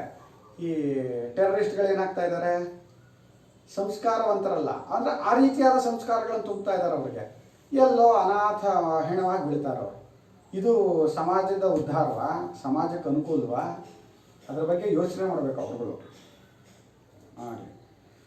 ಸಪಿತಾ ಯಸ್ಮಾತ್ ಕುಮಾರಂ ಜನ್ಮನಃ ಅಧಿಊರ್ಧ್ವಂ ಅಗ್ರೆ ಜಾತಮಾತ್ರಮೇವ ಜಾತಕರ್ಮಾದಿನ ಯದ್ಭಾವಯತಿ. ಇನ್ನು ತಂದೆಯೋ ಆ ಮಗು ಹುಟ್ಟಿದ ಕ್ಷಣದಿಂದಲೇ ಹುಟ್ಟಿದ ಕ್ಷಣದಿಂದಲೇ ಅದಕ್ಕೆ ಜಾತಕರ್ಮಾದಿಗಳನ್ನು ಮಾಡೋದ್ರ ಮೂಲಕ ಅದರ ಬಗ್ಗೆ ಏನು ಭಾವನೆ ಮಾಡ್ತಾನೆ, ಅವನು ತನ್ನನ್ನೇ ಆ ರೀತಿ ಭಾವನೆ ಮಾಡ್ತಾನೆ ಅಂತ ಒಂದು. ಇದು ಶಾಸ್ತ್ರ ಪ್ರತ್ಯಕ್ಷ. ತಂದೆಯೇ ಮಗನ ರೂಪದಲ್ಲಿ ಇದ್ದಾನೆ ಅಂತ ತಂದೆ ಕಡೆಯಿಂದ ಹೇಳುವಾಗ ಅವನಿಗೆ ಮಗು ತಾನು ಅನ್ನೋದ್ರ ವ್ಯತ್ಯಾಸವೇ ಇರಲ್ಲ. ನಾವು ಎಷ್ಟು ದಿನ ತೊಡೆ ಮೇಲೆ ಮಲ್ಕೊಂಡು ಅಪ್ಪನ ಗಡ್ಡಕ್ಕೆ ಒದ್ದಿರ್ತೀವಿ, ಎದೆಗೆ ಒದ್ದಿರ್ತೀವಿ, ಮೇಲೆಲ್ಲ ಹತ್ತಿರ್ತೀವಿ. ಅಪ್ಪನಿಗೇನಾದ್ರೂ ಬೇಜಾರ? ಅದರಲ್ಲೇ ಸಂತೋಷ ಪಡ್ತಾ ಇರ್ತಾನ. ಅಂದರೆ ತಾನು ತನ್ನ ಮಗು ಅನ್ನೋದ್ರ ಬಗ್ಗೆ ಇದೇ ಇರಲ್ಲ. ಇದು ತಂದೆ ಕಡೆಯಿಂದ. ಶಾಸ್ತ್ರ ಪ್ರತ್ಯಕ್ಷದಲ್ಲಿ ಅವನು ತನ್ನನ್ನೇ ತಾನಾಗಿ ಭಾವನೆ ಮಾಡ್ಕೋತಾ ಇರ್ತಾನೆ. ಅವನೇನು ಬೇರೆದಕ್ಕೇನು ಮಾಡ್ತಾ ಇರಲ್ಲ. ಅವನು ಏನು ಮಾಡ್ತಾ ಇದ್ದಾನೋ ಅದೆಲ್ಲ ತನಗೋಸ್ಕರನೇ. ಪಿತುರಾತ್ಮೈವ ಹಿ ಪುತ್ರರೂಪೇಣ ಜಾಯತೆ. ತಂದೆಯ ಸ್ವರೂಪವೇ ಅಲ್ಲವೇ ಮಗನ ರೂಪದಲ್ಲಿ ಹುಟ್ಟುತ್ತದೆ. ತಂದೆಯ ಆತ್ಮವೇ ಆತ್ಮವೇ ಅಂದ್ರೆ ಇದರಲ್ಲಿ ಏನು ಹಿಂದೆ ಬಂತಲ್ಲ, ಸರ್ವೇಭ್ಯ ಅಂಗೇಭ್ಯ ತೇಜಸ್ಸಂಭೂತಂ. ಅಲ್ಲಿ ಎಲ್ಲ ಅಂಗಾಂಗಗಳಿಂದಲೂ ಬಂದಂತಹ ಅತ್ಯುತ್ತಮವಾದ ರಸ ಅದು ರೇತೋ ರೂಪದಲ್ಲಿರುತ್ತೆ. ಹಾಗಾಗಿ ಆ ಶರೀರ ಅಂದರೂ ಈ ಶರೀರ ಅಂದರೂ ವ್ಯತ್ಯಾಸವೇ ಇಲ್ಲ ಅವ್ರಿಗೆ. ಅಷ್ಟು ಅದರಿಂದ ಈಗ ಇವಾಗಲೂ ಯಾರು ಬೇರೆಯವರು ವಾಂತಿ ಮಾಡಿದರೆ ಸಹಿಸ್ಕೊಳಕ್ಕಾಗಲ್ಲ. ಆದರೆ ಅಪ್ಪ ಅಮ್ಮಂದ್ರು ನಮ್ಮ ವಾಂತಿಯನ್ನು ಇದನ್ನು ಎಷ್ಟು ಸಹಿಸ್ಕೊಂಡಿದ್ದಾರೆ. ಅವ್ರ ಮೇಲೆ ಮಾಡಿರ್ತೀವಿ. ಏನಾದ್ರು ಬೇಜಾರು ಮಾಡ್ಕೊಂಡಿದ್ದಾರಾ? ಅಥವಾ ವಾಂತಿ ಮಾಡಿಬಿಡ್ತಾ ಅಂತ ತಳ್ತಾರ, ಇನ್ನೂ ಸಂತೈಸ್ತಾರೆ. ಅಯ್ಯೋ ಪಾಪ ವಾಂತಿ ಮಾಡಿಬಿಡ್ತು ಅಂಥೇಳಿ. ತಮಗೆ ಅಂದರೆ ಬೇರೇನೋ ಬುದ್ಧಿನೇ ಇರಲ್ಲ ಅವ್ರಿಗೆ ಅದ್ರ ಬಗ್ಗೆ. ಆ ತಂದೆಯ ರೂಪವೇ ಅಲ್ಲವೇ ಮಗನ ರೂಪದಲ್ಲಿ ಹುಟ್ಟುತ್ತದೆ ಎಂಬುದು ಶಾಸ್ತ್ರ ಪ್ರತ್ಯಕ್ಷ ಅದು ಅಂತ. ಹಾಗಿರೋದ್ರಿಂದ ಅವನು ತನ್ನನ್ನೇ ತಾನು ಆ ರೀತಿಯಲ್ಲಿದ್ದೀನಿ ಅಂತ ಭಾವನೆ ಮಾಡ್ತಾ ಇರ್ತಾನೆ. ತಥಾಹಿ ಹುಕ್ತಂ ಶುಕ್ತಂ ತಥಾಹ್ಯುಕ್ತಂ ಪತಿರ್ಜಾಯಾಂ ಪ್ರವಿಶತಿ. ಪ್ರಾಂತಿದೆ, ಪ್ರಾತಗಿರಿ ಪತಿ ಅದು. ಪ್ರತಿ ಅಲ್ಲ, ಪತಿರ್ಜಾಯಾಂ ಪ್ರವಿಶತಿ ಇತ್ಯಾದಿ. ತಂದೆಯು ಅಲ್ಲ, ಗಂಡನು ಹೆಂಡತಿಯಲ್ಲಿ ಪ್ರವೇಶಿಸುತ್ತಾನೆ ಮಗನ ರೂಪದಿಂದ ಅಂತ. ಆ ಜಾಯ ಅನ್ನೋ ಶಬ್ದ ಇದೆಯಲ್ಲ, ಜಾಯತೆ ಅಸ್ಯಾಂ ಪುತ್ರರೂಪೇಣ ಇತಿ ಜಾಯ ಅಂತ. ಅವಳಲ್ಲಿ ತಾನು ಮಗನ ರೂಪದಲ್ಲಿ ಹುಟ್ಟುತ್ತಾನೆ, ಆದ್ದರಿಂದ ಅವಳಿಗೆ ಜಾಯ ಅಂತ ಹೆಸರು. ಆ ಹೆಂಡತಿಗೆ ಜಾಯ ಅಂತ ಹೆಸರು ಬಂದಿರೋದೇ ಅರ್ಥದಲ್ಲಿ. ಆದ್ದರಿಂದ ಅವಳ ಗಂಡನು ಹೆಂಡತಿಯಲ್ಲಿ ಪ್ರವೇಶಿಸುತ್ತಾನೆ ಪುತ್ರ ರೂಪದಿಂದ ಅಂತ ಮಂತ್ರ ಇದೆ ಅಲ್ವೇ, ಐತರೇಯ ಬ್ರಾಹ್ಮಣ ಮಂತ್ರ ಅಂತ ಕೊಟ್ಟಿದ್ದಾರೆ. ಆ ಇದರಲ್ಲಿ ನೋಡಿದರೆ ಪತಿಯೇ ಆ ರೂಪದಲ್ಲಿ ಪುತ್ರ ರೂಪದಲ್ಲಿ ಇದ್ದಾನೆ, ತಂದೆಯೇ ಪುತ್ರ ರೂಪದಲ್ಲಿ ಇದ್ದಾನೆ. ತತ್ ಕಿಮರ್ಥಂ ಆತ್ಮಾನಂ ಪುತ್ರರೂಪೇಣ ಜನಯಿತ್ವಾ ಭಾವಯತಿ ಇತಿ ಉಚ್ಯತೆ. ಅವನು ಕಿಮರ್ಥಂ ಅಂದ್ರೆ ಏನಕ್ಕಾಗಿ ತನ್ನನ್ನು ಪುತ್ರ ರೂಪದಿಂದ ಹುಟ್ಟಿಸಿಕೊಂಡು ಭಾವನೆ ಮಾಡ್ತಾನಲ್ಲ, ಯಾಕೆ ತನ್ನನ್ನು ತಾನೇ ಹಾಗೆ ಭಾವನೆ ಮಾಡ್ಬೋದಲ್ಲ ಅಂದ್ರೆ, ಮನುಷ್ಯನಿಗೆ ತನ್ನ ಪರಿಚ್ಛಿನ್ನತೆಯ ಅರಿವಿದೆ, ಎಲ್ಲೋ ಒಂದು ಮೂಲೆಯಲ್ಲಿ ಇದ್ದೇ ಇದೆ. ಒಂದು ನಮಗೆ ವಯಸ್ಸಾಗುತ್ತೆ, ವಯಸ್ಸಾದಾಗ ನೋಡ್ಕೊಳ್ಳೋರು ಇರಬೇಕು. ಒಂದು ವಯಸ್ಸಾಗುತ್ತೆ, ನಾವು ಹೊರಟೋಗ್ತೀವಿ, ಈ ಲೋಕ ಹೀಗೆ ನಡಿಬೇಕು, ನಮ್ಮ ವಂಶ ಹೀಗೆ ಮುಂದುವರಿಬೇಕು, ಅವರ ಅಪ್ಪನ ಬಗ್ಗೆ ಅವನಿಗೆ ಭಾವನೆ ಇರುತ್ತಲ್ಲ, ನಮ್ಮ ತಂದೆಯ ವಂಶ ನಿಲ್ಲಬಾರ್ದು, ಈ ಭಾವನೆ ಇದ್ದೇ ಇರುತ್ತಾನೆ. ಅದಕ್ಕೆ ಕಿಮರ್ಥಂ ಅಂದರೆ ಏನಕ್ಕೋಸ್ಕರವಾಗಿ ಅವನು ತನ್ನನ್ನು ಮಗನ ರೂಪದಿಂದ ಹುಟ್ಟಿಸಿಕೊಂಡು ಭಾವನೆ ಮಾಡ್ತಾನೆ ಅಂತ ಹೇಳ್ತಾ ಇದ್ದೀರಲ್ಲ, ಯಾಕದು ಅಂತ ಕೇಳಿದ್ರೆ ಹೇಳ್ತೀವಿ, ಯೇಷಾಂ ಲೋಕಾನಾಂ ಸಂತತ್ಯೈ ಪರಿಚ್ಛೇದಾಯ ಇತ್ಯರ್ಥಃ. ಈ ಲೋಕಗಳ ಸಂತತಿಗಾಗಿ, ಈ ಲೋಕದ ಆ ಪರಂಪರೆ ತುಂಡಾಗದೇ ಇರುವುದಕ್ಕಾಗಿ ಆ ಬ್ರಹ್ಮ ಸೃಷ್ಟಿ ಅಂತ ಏನಿದೆ, ಆ ಚತುರ್ಮುಖ ಬ್ರಹ್ಮ ಅಂತ ಪುರಾಣಗಳಲ್ಲಿ ಅಥವಾ ಹಿರಣ್ಯಗರ್ಭ ಅಂತ ನಮ್ಮ ವೇದದಲ್ಲಿ, ಆ ಹಿರಣ್ಯಗರ್ಭನು ವಿರಾಟ್ ಪುರುಷನ ರೂಪದಲ್ಲಿ ತೋರಿಕೊಂಡು, ದೇವತಾದಿಗಳ ರೂಪದಲ್ಲಿ ತೋರಿಕೊಂಡು, ಅವರಿಗೆ ಅನ್ನ ಆಹಾರಗಳನ್ನು ಒದಗಿಸುವಂಥ ಜಾಗ ಮಾಡ್ಕೊಳ್ಳೋದಕ್ಕಾಗಿ ಮನುಷ್ಯಾದಿ ರೂಪದಲ್ಲಿ ತೋರ್ಕೊಂಡ. ಆ ಒಂದು ಪರಂಪರೆ ಸಂತತವಾಗಿ ಮುಂದುವರಿಬೇಕು. ನಮಗೆಲ್ರಿಗೂ ಹಿರಣ್ಯಗರ್ಭ ನಮ್ಮ ಅಪ್ಪ ಪಿತಾಮಹ, ಅವನ ಬಗ್ಗೆ ಎಲ್ರಿಗೂ ಪ್ರೀತಿ ಇದೆ. ಅವನ್ನ ಮಾಡಿಸಿರುವಂಥ ಕೆಲಸ ನಿಲ್ಲಬಾರ್ದು ಅಂತ ಯಾವ್ದಾದ್ರು ಮನೆಯಲ್ಲಿ ಅವ್ರ ಅಜ್ಜನೋ ಮುತ್ತಜ್ಜನೋ ಏನೋ ಒಂದು ಅನ್ನದಾನದ ಸೇವೆ ಶುರು ಮಾಡಿರ್ತಾರೆ ಅಂತ ಇಟ್ಕೊಳ್ಳಿ.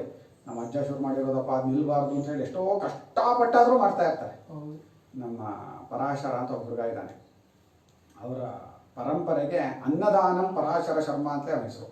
ಅವ್ರ ಹೆಸರೇ ಅನ್ನದಾನ ಅಂತ. ಅಂದರೆ ಅವ್ರ ಮುತ್ತಜ್ಜ ಅನ್ನದಾನದಿಂದ ಶುರು ಮಾಡಿದ್ರಂತೆ ಅವ್ರ ಊರಲ್ಲಿ, ಬಹಳ ಪ್ರಸಿದ್ಧವಾಗಿ. ಈಗಲೂ ಕೂಡ ಇವ್ರಿಗೆ ಅನ್ನದಾನ ಅನ್ನೋದು ದಿನ ಮಾಡೋಕ್ಕಾಗ್ತಾ ಇಲ್ಲ, ಆದರೆ ಒಂದಷ್ಟು ಅಕ್ಕಿಯನ್ನು ತೊಗೊಂಡೋಗಿ ಎಲ್ಲಿಗಾದರೂ ಹಾಕ್ಬರ್ತಾರೆ. ಅದು ನಿಲ್ಲಿಸಬಾರ್ದು ಅಂತ ನಮ್ಮ ಮುತ್ತಜ್ಜ ಶುರು ಮಾಡಿರೋದು ಅಂತ. ಅಂದರೆ ಯಾವುದಾದ್ರೂ ಒಂದೊಂದು ದೊಡ್ಡವ್ರು ಶುರು ಮಾಡಿದರೆ ಅದು ನೆಕ್ಸ್ಟ್ನವ್ರು ಅದನ್ನು ನಿಲ್ಸೋಕ್ಕೆ ಇಷ್ಟಪಡಲ್ಲ, ನಡೀಲಿ ಅಂತ ಇಷ್ಟಪಡ್ತಾರೆ. ಅದು ಹಿರಣ್ಯಗರ್ಭನಿಂದ ನಡ್ಕೊಂಡ್ಬಂದಿದೆ. ಈ ಲೋಕದ ಸಂತತಿ ಸಂತತವಾಗಿ ಲೋಕಗಳು ನಡ್ಕೊಂಡು ಹೋಗ್ತಾ ಇರೋದು, ಅದು ನಡೀಲಿ ಅಂತ ಆ ಲೋಕದ ಅವಿಚ್ಛೇದಕ್ಕೋಸ್ಕರವಾಗಿ ಅವರು ಅದನ್ನು ಮಾಡ್ತಾ ಇರ್ತಾರೆ. ವಿಚ್ಛಿದ್ಯೇರನ್ ಹಿ ಇಮೇ ಲೋಕಾಃ ಪುತ್ರೋತ್ಪಾದನಾದಿ ಯದಿ ನ ಕುರ್ಯುಃ ಕೇಚನ. ಈ ಲೋಕಗಳು ತುಂಡಾಗಿ ಬಿಡುತ್ತವಲ್ಲವೇ, ಅಲ್ಲಿಗೆ ನಿಂತು ಬಿಡುತ್ತದಲ್ಲವೇ, ಕೇಚನ ಯಾರೊಬ್ಬರೂ ಕೂಡ ಮಕ್ಕಳನ್ನು ಹುಟ್ಟಿಸುವುದೇ ಮೊದಲಾದದನ್ನು ಮಾಡಲಿಲ್ಲ ಅಂತ ಆದರೆ ಇಲ್ಲಿ ಈ ಲೋಕ ಅಲ್ಲಿ ನಿಲ್ತು ಅಂತ ಅರ್ಥ. ಅದಕ್ಕೆ ಇವತ್ತು ಎಲ್ಲರೂ ಹಿಂದೂಗಳಿಗೆ ಹೇಳ್ತಾ ಇದ್ದಾರೆ, ದಯವಿಟ್ಟು ಎಲ್ಲರೂ ಮಕ್ಕಳನ್ನ ಇದು ಮಾಡಿ, ಬೇರೆ ಇದ್ರವರು ಪಂಗಡದವರು ಜಾಸ್ತಿ ಮಕ್ಕಳನ್ನು ಹುಟ್ಟಿಸ್ಕೊಂಡು ಮುಂದೆ ಒಂದಿನ ಹಿಂದೂಗಳ ಆಪತ್ತಿಗೆ ಕಾರಣ ಆಗುತ್ತೆ ಅಂತ. ಮಕ್ಕಳ ಮೊದಲಾದವುಗಳನ್ನು ಹುಟ್ಟಿಸ್ಲಿಲ್ಲ ಅಂದರೆ ಈ ಲೋಕಗಳು ಅಲ್ಲಿಗೆ ತುಂಡಾಗಿ ಹೋಗುತ್ತವೆ. ಲೋಕ ತುಂಡಾಗುತ್ತೆ ಶಬ್ದಕ್ಕೆ ಅರ್ಥ ಏನು ಅಂದರೆ ಪರಂಪರೆ ತುಂಡಾಗುತ್ತೆ. ಅಲ್ಲಿ ಮಕ್ಕಳು ಹುಟ್ಟಿದರೆ ಅವನು ವಿದ್ಯಾಭ್ಯಾಸ ಮಾಡ್ತಾನೆ, ಅವನು ಗುರುವಾಗ್ತಾನೆ, ಅವನು ಇನ್ನೊಬ್ರಿಗೆ ಹೇಳ್ಕೊಡ್ತಾನೆ. ಈ ವಿದ್ಯಾಭ್ಯಾಸ ಪರಂಪರೆ ತುಂಡಾಗುತ್ತೆ, ವೈದಿಕ ಪರಂಪರೆ ತುಂಡಾಗುತ್ತೆ. ನಮ್ಮನ್ನು ಮುಂದಿನ ಜನ್ಮದಲ್ಲಿ ನಾವು ಹುಟ್ಟು ಬರಬೇಕು ಅಂದರೆ ನಮ್ಗೆ ಹೇಳ್ಕೊಡೋರು ಯಾರು ಇರಲ್ಲ. ಈಗ ಈ ಜನ್ಮದಲ್ಲಿ ನಾವು ಎಷ್ಟೋ ಸಾಧನೆಗಳನ್ನು ಮಾಡ್ತೀವಿ. ಮುಂದಿನ ಜನ್ಮದಲ್ಲಿ ಅತ್ಯುತ್ತಮವಾದ ವೈದಿಕ ಕುಲದಲ್ಲಿ ಹುಟ್ಟಿ ಯಾವಾಗಲೂ ಸತತವಾಗಿ ಭಗವತ್ ಚಿಂತನೆಯಲ್ಲಿ ಇರುವಂತಹ ಭಗವದ್ ಭಕ್ತರ ಮನೆಯಲ್ಲಿ ಹುಟ್ಟಬೇಕು ಅಂದ್ರೆ ಅಂಥವ್ರು ಇರ್ಬೇಕಲ್ಲ. ಅಂಥವ್ರು ಯಾರೂ ಇಲ್ಲ ಅಂದ್ರೆ ಇನ್ನೇನು ಹುಟ್ಟೋದೇನೋ, ಮುಂದಿನ ಪ್ರಳಯ ಮುಗಿದ ಮೇಲೆ ಹುಟ್ಟುತ್ತಲ್ಲ ಅವಾಗ ಕಾಯ್ತಾ ಇರ್ಬೇಕಾಗತ್ತೇನೋ. ಲೋಕಗಳು ಯಾರೂ ಕೂಡ ಮಕ್ಕಳನ್ನು ಹುಟ್ಟಿಸೋದಿಲ್ಲ ಅಂತ ಆಗ್ಬಿಟ್ರೆ ಆವಾಗ ಈ ಲೋಕಗಳೆಲ್ಲ ವಿಚ್ಛಿದ್ಯೇನ ನಾಶವಾಗಿ ಬಿಡುತ್ತವೆ. ಲೋಕ ನಾಶ ಆಗುತ್ತೆ ಅನ್ನೋದ್ರಲ್ಲಿ ಎಲ್ಲದೂ ತಗೋಬೇಕು. ಎಲ್ಲ ರೀತಿಯ ಸಂಪತ್ತು ಹೊರಟೋಗುತ್ತಲ್ಲಿ. ವಿದ್ಯಾಭ್ಯಾಸ ಸಂಪತ್ತು ಹೋಗುತ್ತಲ್ಲ ಅದರಂಥದ್ದು ಇನ್ಯಾವುದೂ ಇಲ್ಲ. ಭಾರಿ ಡೇಂಜರ್ ಅದು. ನಮ್ಮ ದೇಶದಲ್ಲಿ ಇವತ್ತು ಇಂಥ ಗತಿ ಬಂದಿರೋದು ಕೂಡ ಎಲ್ಲ ಕಡೆಯಲ್ಲೂ ಯಾವ್ಯಾವುದೋ ರೀತಿ ಕೇಳ್ತೀವಲ್ಲ, ಎಲ್ಲೂ ಕೂಡ ಒಂದು ಕಟ್ಟುಪಾಡು ಅನ್ನೋದಿಲ್ವಲ್ಲ. ವಿದ್ಯಾಭ್ಯಾಸ ಹೋಗಿದ್ದೇನೆ, ಇಷ್ಟ ಬಂದಾಗ ನಡ್ಕೋತಾ ಇದ್ದಾರೆ ಹೊರತು ಜನ ಇಂಥ ಒಂದು ರೀತಿಯಲ್ಲಿ ನಡ್ಕೋಬೇಕು ಅಂತ ಹೇಳೋರೇ ಯಾರೂ ಇಲ್ಲ. ಕಷ್ಟ. ಏವಂ ಪುತ್ರೋತ್ಪಾದನಾದಿ ಕರ್ಮ ಅವಿಚ್ಛೇದೇನೈವ ಸಂತತಾಃ ಪ್ರಬಂಧರೂಪೇಣ ವರ್ತಂತೆ. ಹಿ ಯಸ್ಮಾತ್ ಇಮೇ ಲೋಕಾಃ ತಸ್ಮಾತ್ ತದವಿಚ್ಛೇದಾಯ ತತ್ ಕರ್ತವ್ಯಂ ನ ಮೋಕ್ಷಾಯ ಇತ್ಯರ್ಥಃ.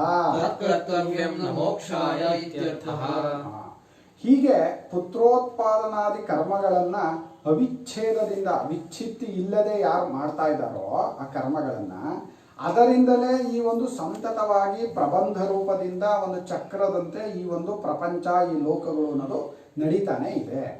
ಇಲ್ಲಿ ಅದನ್ನು ಮಾಡುವುದಕ್ಕಾಗಿ ಈ ಲೋಕವು ಸಂತತವಾಗಿರಬೇಕು, ಇಲ್ಲಿ ಪರಂಪರೆ ಉಳಿಬೇಕು ಅನ್ನೋದಕ್ಕೋಸ್ಕರವಾಗಿ ಇದನ್ನು ಮಾಡಬೇಕೆ ಹೊರತು ಮೋಕ್ಷಕ್ಕಾಗೇನಲ್ಲ. ಮೋಕ್ಷವನ್ನ ಬಯಸೋನು ಇದನ್ನು ಮಾಡಬೇಕು ಅಂತೇನಿಲ್ಲ. ಎರಡನ್ನೂ ಹೇಳ್ಬಿಟ್ರು ಆಚಾರ್ಯರು. ನೀನು ಮೋಕ್ಷವನ್ನ ಹೊಂದಬೇಕು. ಆಚಾರ್ಯರು ಅದ್ಭುತ, ಶಂಕರಾಚಾರ್ಯರು. ಈಗ ನೋಡಿ ಅವ್ರ ಪ್ರಕಾರ ಈ ಸಂತತಿ ಉಳಿಬೇಕಲ್ವೇನ್ರಿ? ನೀವು ಈಗ ನನ್ನನ್ನೇ ಎಷ್ಟೋ ಜನ ಕೇಳಿದ್ದಾರೆ, ನೀವು ಮದುವೆ ಆಗಿಲ್ಲ, ನೀವು ನಿಮ್ಮ ತಂದೆಯವ್ರು ಮದುವೆ ಆಗಲಿಲ್ಲ ಅಂದ್ರೆ ನೀವು ಹುಡ್ತಿದ್ರ, ಹಾಗೆ ನೀವು ಮದುವೆ ಆಗಿ ಮಕ್ಕಳು ಮಾಡಲಿಲ್ಲ ಅಂದರೆ ಮುಂದೆ ಹೇಗೆ ಬೆಳೆಯೋದು ಅಂತ ಎಲ್ಲ ತುಂಬ ಜನ ಕೇಳ್ತಾರೆ. ಈಗಲೂ ದೊಡ್ಡವರು ಇದ್ದಾರಲ್ಲ, ನಮಗಿಂತ ದೊಡ್ಡವರು, ತಿಳುವಳಿಕಸ್ತರು, ಅವರು ನಮ್ಮ ಬಗ್ಗೆ ಅಂದರೆ ನಮ್ಮ ವಂಶದ ಬಗ್ಗೆ ಪ್ರೇಮ ಉಳ್ಳಂಥವ್ರು, ಅವ್ರುಗಳು ಕೇಳ್ತಾರೆ. ಅವ್ರಿಗೆಲ್ಲ ಇದೆ ಉತ್ತರ. ನಾವಿನ್ನೇನು ಹೇಳಬೇಕಾಗಿಲ್ಲ. ನೋಡಪ್ಪ, ಅದನ್ನು ಮಾಡಬೇಕು ಅಂತಿರೋದು, ಈ ಲೋಕ ಹೀಗೆ ಇರಬೇಕು, ಇದು ಸಂತತವಾಗಿ ತಿರುಗ್ತಾನೇ ಇರಬೇಕು. ನಾನೇ ಭಾವನೆ ಮಾಡಲ ಅದನ್ನ, ಈ ಲೋಕ ಹೀಗೆ ಇರಬೇಕು, ಸಂತತವಾಗಿ ತಿರುಗ್ತಾನೆ ಇರಬೇಕು, ಎಲ್ಲರೂ ಹುಡ್ತಾ ಇರಬೇಕು, ಸಾಯ್ತಾ ಇರಬೇಕು ಅಲ್ಲ. ನಾನು ಹುಡ್ತಾ ಇರಬೇಕು, ಸಾಯ್ತಾ ಇರಬೇಕು ಭಾವನೆ ಮಾಡೋದು ಮೋಕ್ಷಕ್ಕೆ ಹೋಗ್ತಾನ? ಮೋಕ್ಷದ ಚಿಂತನೆ ಇರೋನು ನಾನು ಹುಟ್ಟೋನು ಅಲ್ಲ, ಸಾಯೋನು ಅಲ್ಲ ಚಿಂತನೆ ಮಾಡಬೇಕು. ಯಾರು ತಾನು ಹುಟ್ಟುವುದಿಲ್ಲ, ಸಾಯೋದಿಲ್ಲ ಅಂತ ತಿನ್ಕೋತಾನೋ ಅವ್ನು ಯಾವುದನ್ನು ಹುಟ್ಸೋಕ್ಕೂ ಹೋಗಲ್ಲ. ನಾನು ಹುಟ್ಟಿಲ್ಲ, ನಾನು ಮಾತ್ರ ಹುಟ್ಟಿಸ್ತೀನಿ ಅಂದುತ್ತಾ? ನಾನು ಹುಟ್ಟಿಲ್ಲ ಅಂದ್ರೆ ನಾನು ಹುಟ್ಟಿದ್ದರಿಂದ, ನಾನು ನನ್ನನ್ನು ಜೀವ ಅನ್ಕೊಂಡಿದ್ರಿಂದ ಉಳಿದವರು ನನಗೆ ಕಾಣ್ತಾ ಇರೋದು. ಕನಸಿನಲ್ಲಿ ಏನ್ ತೋರು ಬರುತ್ತೋ ಅದು ನಾನು ಕನಸು ನೋಡೋವಾಗ ನನಗೆ ತೋರ್ತಾ ಇರೋದೇ ಹೊರತು, ಕನಸು ನೋಡದೇ ಇದ್ರೆ, ಕನಸನ್ನು ನೋಡೋದು ಬಿಟ್ರೆ ನಾನು ಅದ್ರ ಪಾಡಾಗ ನಡೆಯುತ್ತೆ ಶಬ್ದಕ್ಕೆ ಅರ್ಥವೇ ಇಲ್ಲ. ಹೇಗೋ ಹಾಗೆ ನನಗೆ ಅಭಿಮಾನ ಇರೋವಾಗ, ನಾನು ಹುಟ್ಟಿದವನು ಅಂತ ಅಭಿಮಾನ ಬಂದ ಮೇಲೆ ನನಗಿದೆಲ್ಲ ತೋರಕ್ಕೆ ಶುರುವಾಗಿರೋದು. ಆ ಜೀವತ್ವ ಬುದ್ಧಿ ಇದೆಯಲ್ಲ, ಅದೇ ಅವಿದ್ಯಾ ಕಲ್ಪಿತ.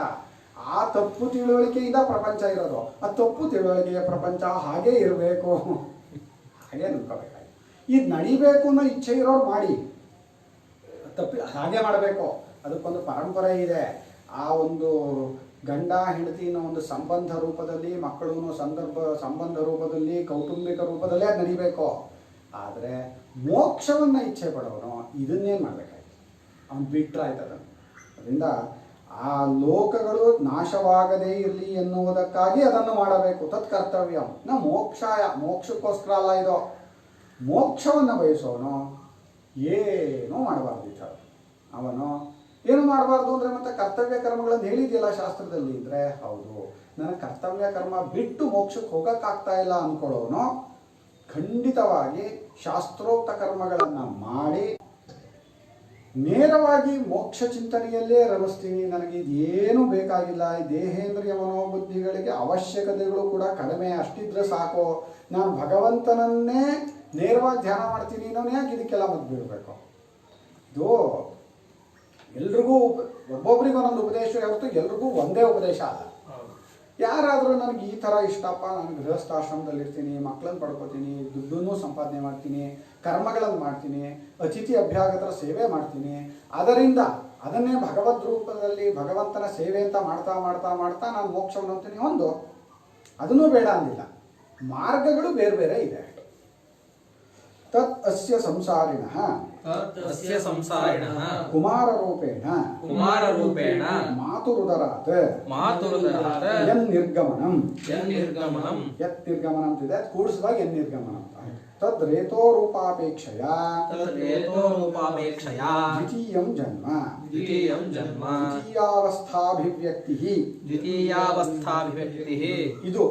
ಇದು ಅಂದ್ರೆ ಈ ಸಂಸಾರ, ಇದು ಅಂದ್ರೆ ಎರಡನೇ ಸಲ ಹುಟ್ಟೋದು ಅಂತಿದೆಯಲ್ಲ, ಈಗ ಹೊರಗಡೆ ಬರೋದು, ತಾಯಿಯ ಗರ್ಭದಿಂದ ಹೊರಗಡೆ ಬರೋದು ಅನ್ನೋದು, ಅದು ಈ ಸಂಸಾರಿಯಾದವನಿಗೆ ಅನ್ನೋ ಶಬ್ದದಲ್ಲೇನೆ ಸಂಸಾರವನ್ನ ಇಚ್ಛೆ ಪಡೋವನಿಗೆ ಸೇರೋಗಿದೆ. ನನ್ನ ಇಚ್ಛೆ ಇಲ್ಲದೆ ಇದ್ರೆ ಯಾರು ಸಂಸಾರಿಯನ್ನಾಗಿ ಮಾಡಕ್ ಸಾಧ್ಯನೇ ಇಲ್ಲ. ಇಲ್ಲಿ ಬೇರೆಯವರು ಅಂತ ಯಾರೂ ಇಲ್ಲ. ನಾನು ಜೀವ ಅಂತ ನಾನು ಅನ್ಕೊಂಡಾಗ, ನಾನು ಒಂದು ದೇಹ ಅಂತ ಅನ್ಕೊಂಡಾಗ ಉಳಿದಿದ್ದೆಲ್ಲ ತೋರ್ತಾ ಇರೋದು.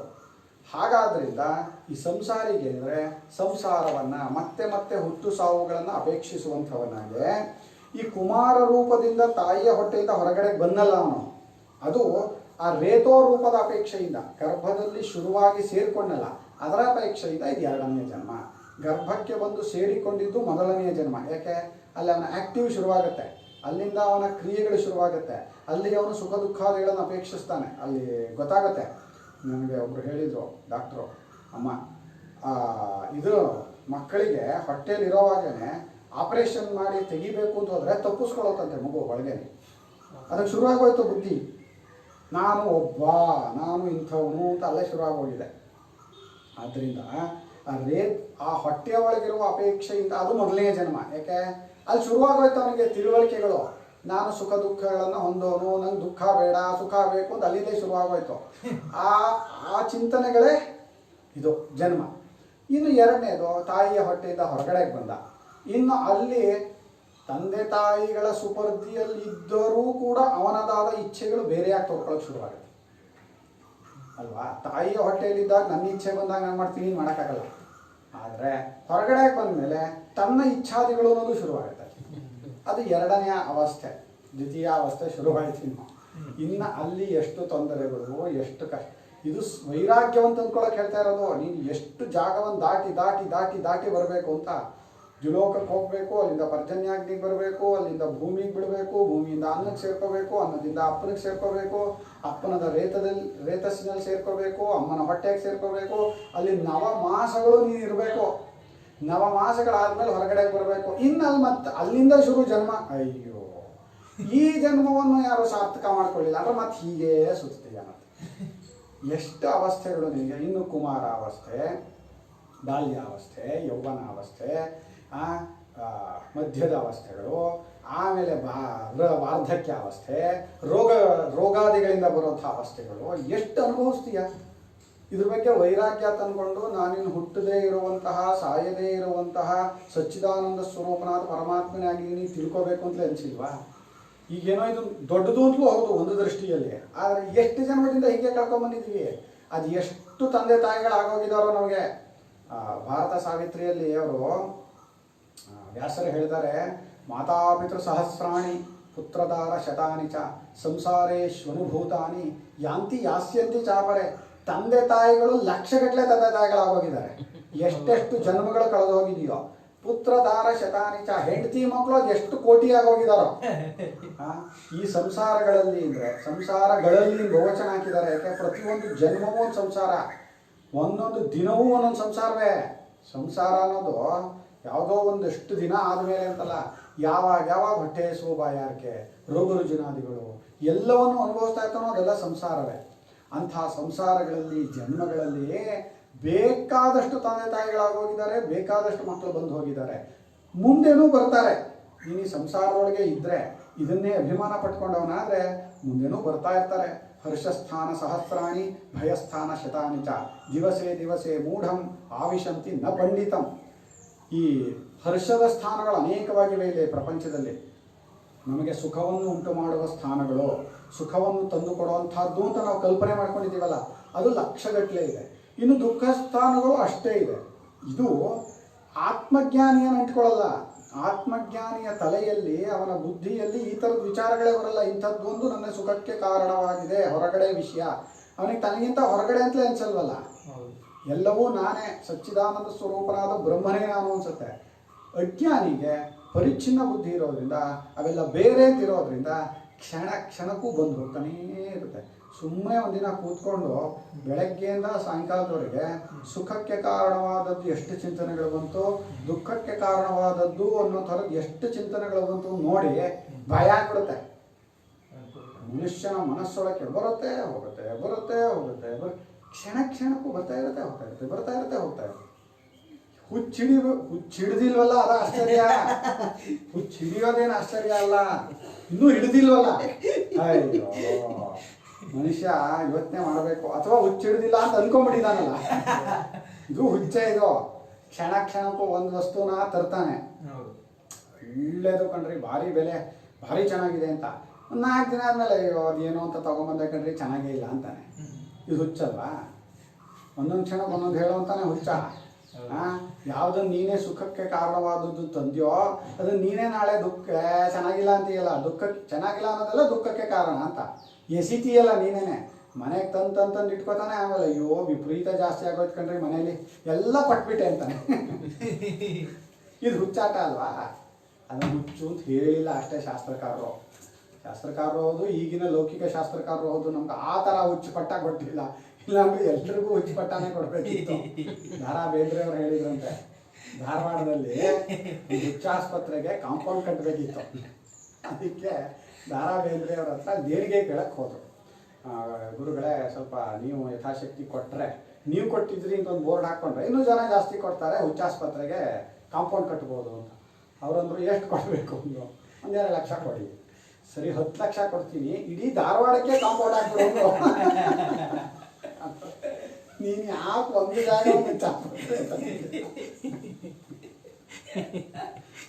ಆಸ್ಪತ್ರೆ ಅನ್ನೋದು, ಆಸ್ಪತ್ರೆ ಅಂತ ಒಂದು ಜಾಗ ಇಡಬೇಡ.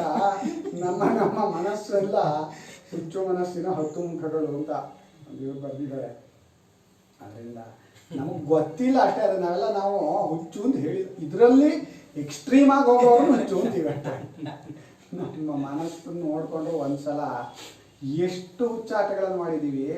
ಸುಮ್ಮನೆ ಹಿಂದೆ ಒಂದು ಆತ್ಮಾವಲೋಕನ, ಸಿಂಹಾವಲೋಕನ ಮಾಡಿದರೆ ನಮಗೆ ಎಲ್ಲಿಂದ ಬುದ್ಧಿ ಬಂತೋ ಅಲ್ಲಿಂದ ಇಲ್ಲಿವರೆಗೆ ಯಾವ್ಯಾವ ವಿಷಯಕ್ಕೆ ಹತ್ತಿದ್ದೀವಿ, ಯಾವ್ಯಾವ ವಿಷಯಕ್ಕೆ ಜಗಳ ಮಾಡಿದ್ದೀವಿ, ಯಾವ್ಯಾವ ವಿಷಯಕ್ಕೆ ಕೋಪತಾಪಗಳನ್ನು ಮಾಡ್ಕೊಂಡಿದ್ದೀವಿ.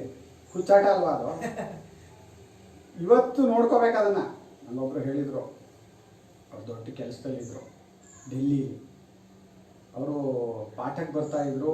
ಭಾಷ್ಯ ಪಾಠ ಎಲ್ಲ ಕೇಳಿದ ಮೇಲೆ ಒಂದಿನ ತುಂಬ ಬೇಜಾರಾಗತ್ತಪ್ಪ ಹೇಳ್ಕೊಳಕ್ಕೆ. ನಾವು ದೊಡ್ಡ ಕೆಲಸದಲ್ಲಿದ್ವಿ. ನಮಗಿಂತ ಮೇಲಿನ ಮಟ್ಟದ ಅಧಿಕಾರಿಗಳಿಗೆ ಒಂದು ಒಳ್ಳೆ ಬ್ಯಾಗ್ ಕೊಟ್ಟರು ಸರ್ಕಾರದಿಂದ. ಆ ಬ್ಯಾಗ್ ನಮಗೂ ಬೇಕು ಅಂತ ಸ್ಟ್ರೈಕ್ ಮಾಡಿದ್ದೀವಿ ನಾವು. ಈಗ ಇದನ್ನೆಲ್ಲ ನೋಡಿದರೆ ನಾವು ಎಷ್ಟು ಹುಚ್ಚರು ಅನಿಸುತ್ತೆ. ಅದಕ್ಕೊಂದು ಸ್ಟ್ರೈಕ್ ಮಾಡೋದು, 4 ದಿನ ಕೆಲಸ ನಿಲ್ಲಿಸೋದು ಮಾಡ್ಬೋದಾ? ಅದನ್ನು ದೊಡ್ಡ ಕೆಲಸ ಅಂತ ಹೆಸರು, ಒಳ್ಳೆ ವಿದ್ಯಾವಂತರು ಅಂತ ಹೆಸರು, ಇಂಜಿನಿಯರ್ಗಳು ಎಲ್ಲ. ಅವರು ಮೇಲ್ಮಟ್ಟದವ್ರಿಗೆ ಕೊಟ್ಟರಲ್ಲ ಆ ಬ್ಯಾಗ್ ನಮಗೂ ಬೇಕು ಅಂದರೆ ಸ್ಟ್ರೈಕು ಬ್ಯಾಗಿಗೆ.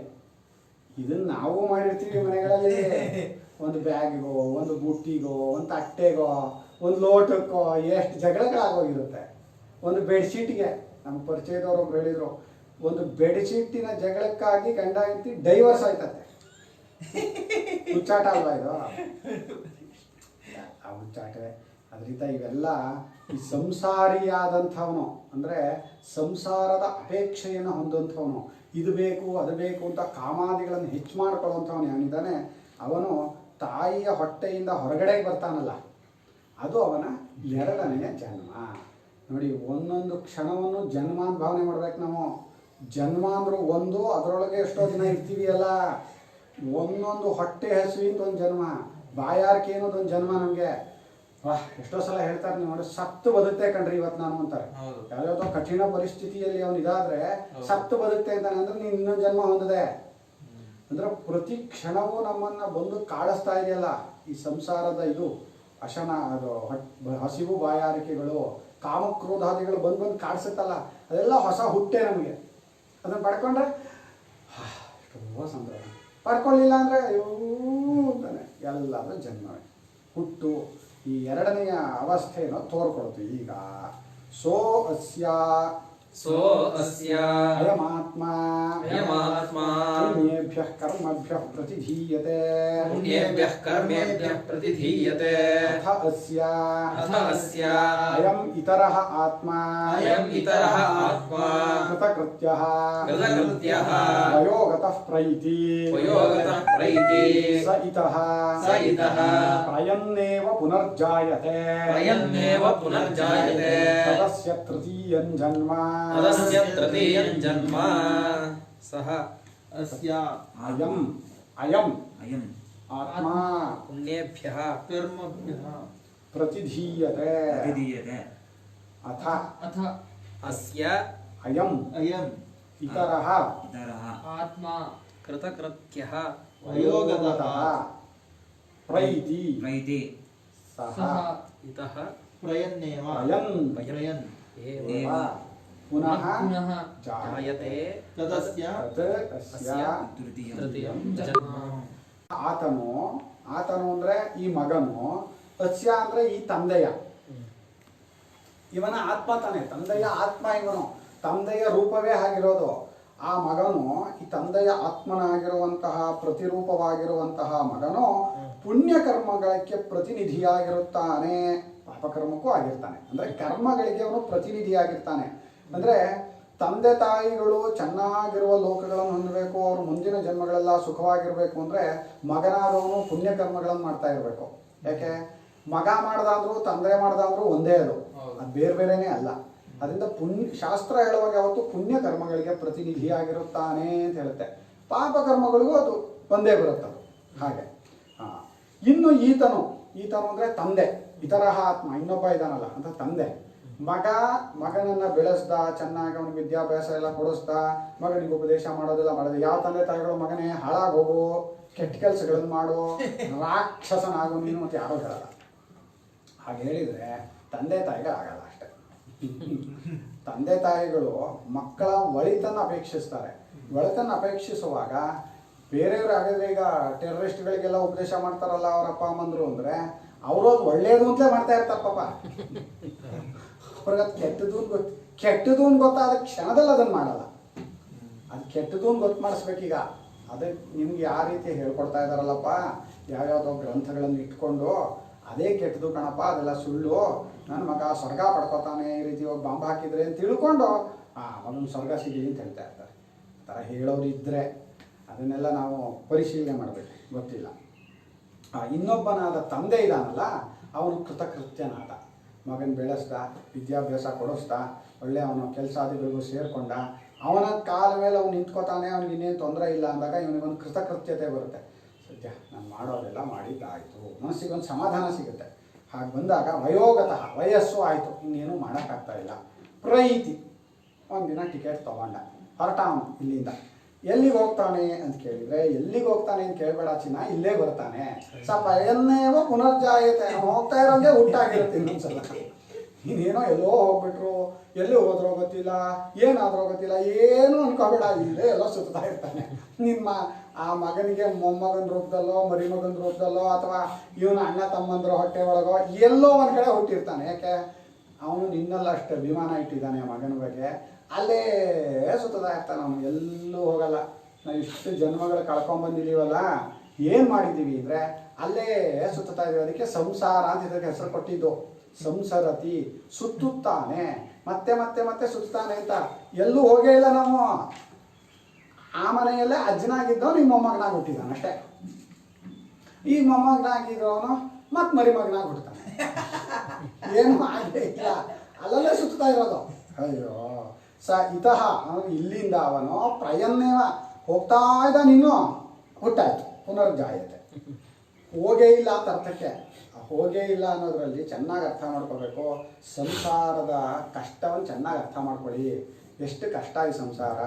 ನಾವು ಎಲ್ಲೂ ಹೋಗ್ತೀವಿ, ದೇಹ ಬಿಟ್ಬಿಡ್ತೀವಿ, ಏನೋ ಏನೂ ಆಗಿಲ್ಲ. ದೇವಲೋಕಕ್ಕೆ ಹೋದ್ನಾ, ಹೋಗಿರ್ತಾನೆ, ಬಂದೇ ಆಗುತ್ತೆ. ಎಲ್ಲೂ ಏನೂ ಆಗಿಲ್ಲ. ಅದರಿಂದ ಅದು ಅವನ ಮೂರನೆಯ ಜನ್ಮ. ಮೂರನೆಯ ಜನ್ಮ ಅಂದರೆ ಇನ್ನೊಂದಕ್ಕೆ ಹೋಗಿಬಿಟ್ನಲ್ಲ, ಈ ದೇಹ ಬಿಟ್ಟು ಹೋದ್ನಲ್ಲ, ಅದೆಲ್ಲೋ ಹೋಗಿ ಹುಡ್ತಾನಲ್ಲ, ಅದು ಅವನ ಮೂರನೆಯ ಜನ್ಮ ಅಂತ. ಸಾಕು. ಈ ಭಾಷ್ಯವನ್ನು ತುಂಬ ಇದೆ, ನಾಳೆ ಹರಿ ಓಂ. ಅಂದರೆ ಸಂಸಾರ ವಿಷಯವನ್ನು ಚೆನ್ನಾಗಿ ಅರ್ಥ ಮಾಡ್ಕೊಳ್ಳಿ. ನೀವು ಅಲ್ಲಲ್ಲೇ ಸುತ್ತಾ ಇದ್ದೀರಿ. ಯಾಕೆ? ಅಭಿಮಾನ ಇದೆ, ಮಕ್ಕಳೂ ಅಭಿಮಾನ ಇದೆ, ಹೆಂಡ್ತಿನೂ ಅಭಿಮಾನ ಇದೆ.